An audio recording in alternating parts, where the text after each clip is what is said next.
बिस्मिल्लाहिर्रहमानिर्रहीम। अस्सलाम वालेकुम। आप लोग देख रहे हैं कुकिंग विद इफ़त और आज मैं आपके साथ शेयर करने जा रही हूँ बर्थडे केक। ये स्पेशल उन लोगों के लिए जिनके पास अवन नहीं है, तो हम बनाएंगे इसको विदाउट अवन।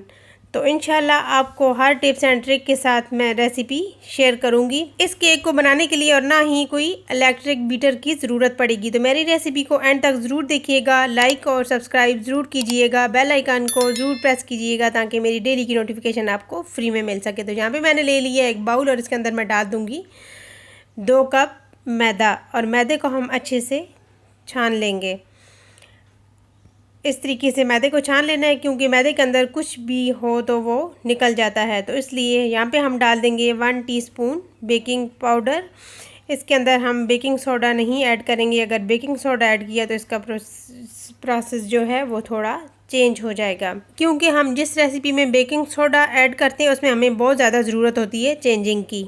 तो अब मैदे को और बेकिंग पाउडर को मिक्स करने के बाद हम डाल देंगे यहाँ पे 3 अदद अंडे हैं।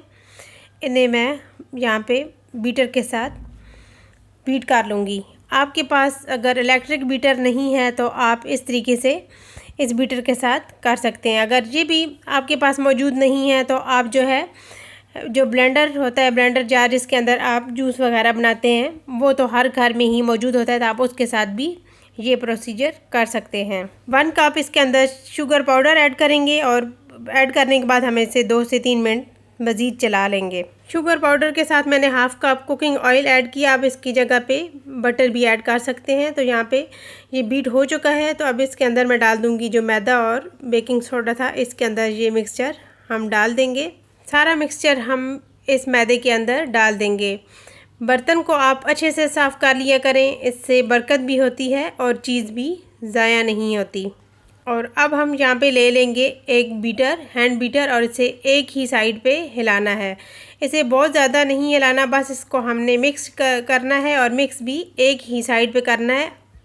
इसी तरीके से जिस तरीके से मैं आपको दिखा रही हूँ, इसी तरीके से आपने एक ही साइड पे मिक्स करते हुए ये चला लेना है। ये छोटे छोटे स्टेप जो होते हैं इनको प्लीज़ इग्नोर ना किया करें, फिर आपकी रेसिपी ख़राब हो जाती है। ये बेकिंग की रेसिपी इतनी अहम होती है कि आप इसको थोड़ा सा इग्नोर कर देंगे तो आपकी रेसिपी ख़राब हो जाएगी। तो यहाँ पे मैंने ले लिया है। इस मिक्सचर को आपने इतना मिक्स करना है कि इसके अंदर कोई गुठली ना रहे, और आपने मिक्स भी ऐसा करना है कि ये इस तरीके से बराबर गिरे, तो आपका मिक्सचर रेडी है। तो आप यहाँ पे चेक कर सकते हैं कि पेस्ट हमारा बिल्कुल रेडी हो चुका है। ये इसी कंसिस्टेंसी के साथ हमें चाहिए। तो यहाँ पे मैंने ले लिया एक मोल्ड, और इसके अंदर मैंने बटर पेपर लगा दी है। अगर आपके पास बटर पेपर नहीं है तो आप सादा जो आपके पास पेपर होते हैं वो भी आप लगा सकते हैं, और अगर आपके पास इस तरह का मोल्ड नहीं है तो आप कोई भी बर्तन ले सकते हैं। तो इसी तरीके से हम साइडों पे भी पेपर लगा देंगे। आप पेपर से हट के आसान तरीका अगर करना चाहते हैं तो आप सारे मोल्ड के अंदर लगाएं कुकिंग ऑयल या घी, और इसके अंदर मैदा डस्ट करके उसे निकाल दें, तो आपका केक फिर भी नहीं चिपकेगा। तो यहाँ पे आप चेक कर सकते हैं कि मोल्ड भी हमारा रेडी हो चुका है, और पेस्ट भी आप देख सकते हैं कि परफेक्ट रेडी हुआ है। तो इसी तरह का आपको पेस्ट जो है बना लेना है। और अब हम करेंगे इसको अच्छे से सेट। पतीले को 10 मिनट पहले मैंने स्टैंड रख के प्री हीट कर लिया था। तो अब हम रखेंगे इसके अंदर केक, और इसे तकरीबन 50 मिनट तक हम इसे बेक के लिए रख देंगे। तो यहाँ पे आप देख सकते हैं कि केक को तकरीबन 50 मिनट हो चुके हैं। इसको मैंने 30 मिनट के बाद चेक किया था, लेकिन उस टाइम हमारा केक रेडी नहीं हुआ था। तो इसको हम बाहर निकालेंगे, और इसके साइडों से बटर पेपर रिमूव करने के बाद हम जो इसके साइड से कलर डार्क आ गया है इसको भी हम कट कर देंगे। तो आप केक को 2 हिस्सों में कट करने के लिए 2 तरीके मैं आपको बताऊंगी। आप धागे के साथ भी कट कर सकते हैं, इससे भी बहुत अच्छा केक कट हो जाता है। इस तरीके से आप एक साइड पे दरमियान में रखें और केक कट कर लें। और दूसरा तरीका ये है कि आप इसको नाइफ़ के साथ भी कट कर सकते हैं। तो यहाँ पे मैंने इसके जो साइड वाले पार्ट हैं इनको मैंने हटा लिया, जो थोड़े कलर डार्क हो गया था केक का, तो इसे हम हटा लेंगे। और ये केक जो है ये भी बहुत मज़े का होता है, आपके बच्चे बहुत शौक़ से खाएंगे।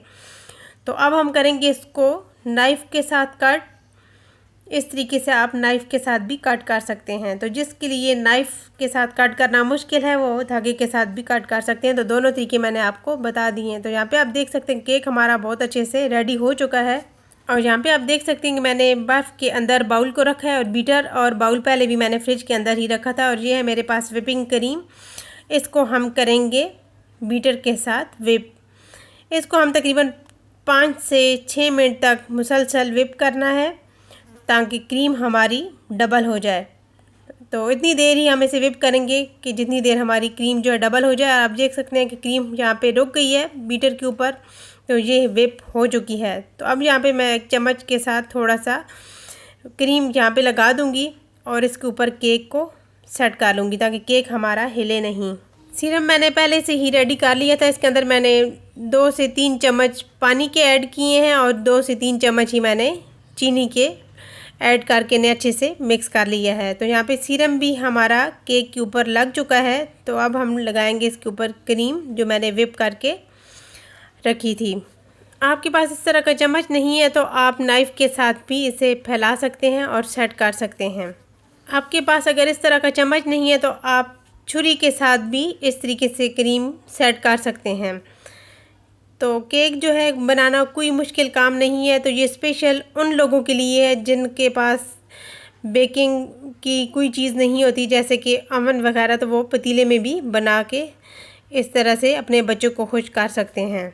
कुछ जगह पे फ्रेश केक नहीं मिलते तो आप बनाएं इस तरीके से अपने घर में फ्रेश केक और अपने बच्चों को खुश करने के लिए। यहाँ पे आप देख सकते हैं कि मैंने ले ली है एक नाइफ़ और इसके साथ मैंने सेट कर लिया है। आप नॉर्मल जो घर में यूज़ करते हैं उसके साथ भी सेट कर सकते हैं। तो केक आप देख सकते हैं किसी तरीके से आपने सेट कर लेना है। अब हम दूसरे पीस के ऊपर भी इसी तरीके से सीरम लगाने के बाद क्रीम लगा देंगे।